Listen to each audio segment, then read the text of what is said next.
the top 3 tips that I have for students and graduates when they're preparing for an interview is to practice. They can practice with their career services advisor so that they're making those mistakes with the advisor rather than in the interview. We also suggest to our students and graduates that they should prepare with their family members or a friend. That way, the day of the interview, they feel prepared. And it's also great to stand in front of a mirror and see the eye contact or body language that you may be portraying to that employer. I would also say pick out your outfit the night before or well in advance of the interview. That way it's clean, you feel confident in it, and the more confident you are in your attire, the more confident you're going to come across to that employer. And lastly, I would say take the drive the day before. We don't want our students or graduates to show up late to the interview because it's likely that that employer is not going to give them a second chance. So if you're taking that drive the day before, you'll know of any traffic or maybe any road construction, or if you're relying on public transportation, you'll know about how many stops are needed before you get to that interview.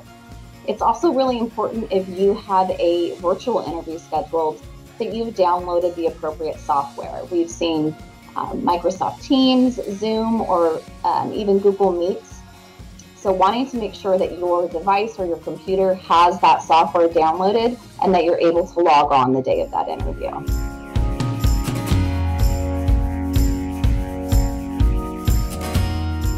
So some common mistakes that our students and graduates should try to avoid during an interview is being unprepared. If our students and graduates aren't prepared, they're not going to know how to answer those difficult questions that are being asked during the interview. We also find that some students and graduates may not give eye contact.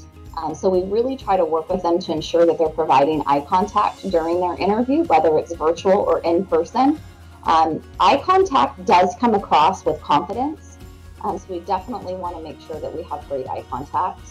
And we tell our students and graduates you need to avoid being late. So again, taking that drive the day before, making sure that you show up at least 10 to 15 minutes early is typically expected by the employer.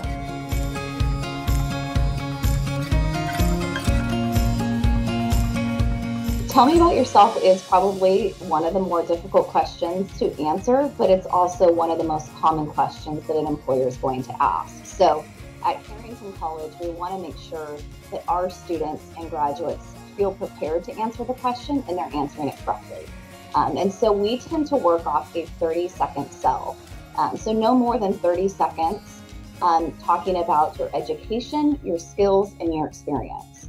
And some of those skills or experience may not be related to the program that they're completing at Carrington, but they may be transferable skills such as customer service that would transfer over into any environment.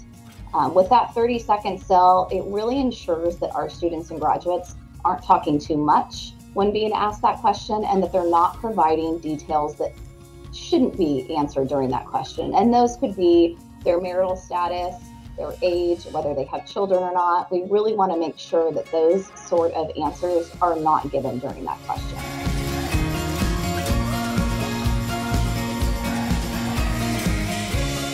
So each student or graduate should prepare at least 2 to 3 questions that they want to ask that employer. We typically tell this because if an employer answers some of those questions during the interview, then you will have another question or 2 written down so that you don't forget it and that you're able to ask that during the interview. Some of those typical questions might be, what is the next step in the hiring process?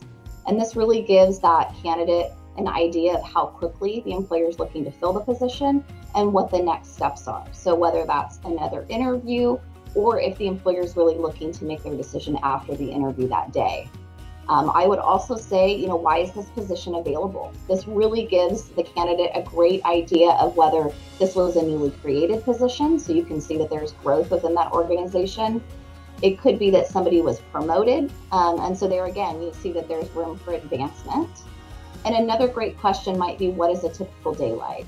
And that question would really give the candidate an idea of, on a day-to-day basis, what are some of the duties and qualifications that are going to be needed in order to complete effectively in that position.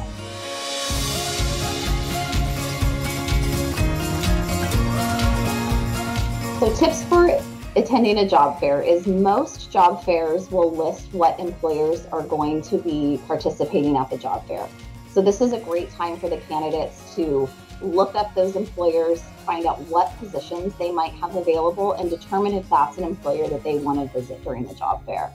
If it is, I would say draft a specific cover letter for that employer.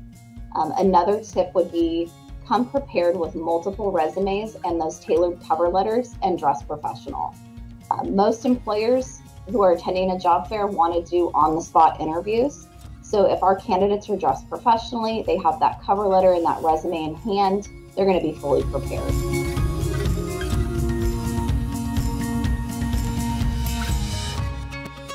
Follow-up after the interview is extremely important.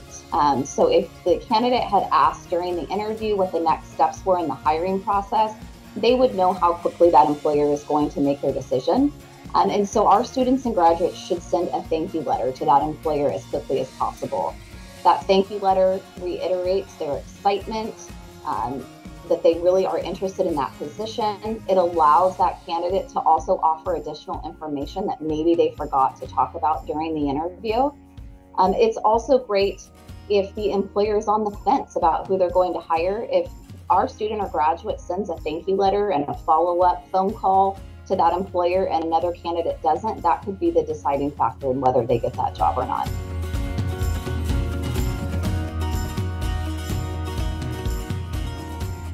Our Carrington Career Services team is working with students from the time that they enroll. We offer workshops related to mock interviewing. We help them prepare their resume so that they can apply for those jobs to get the interview. We also conduct mock interviews. So we like to meet with our students, critique them, let them know things that employers are looking for in the interview so that they're making their mistakes on us rather than the day of the interview. We also provide workshops where employers will come in and provide feedback of what types of candidates they're looking for. They will even do mock interviews with our students that some have ended up actually getting hired from after they graduate.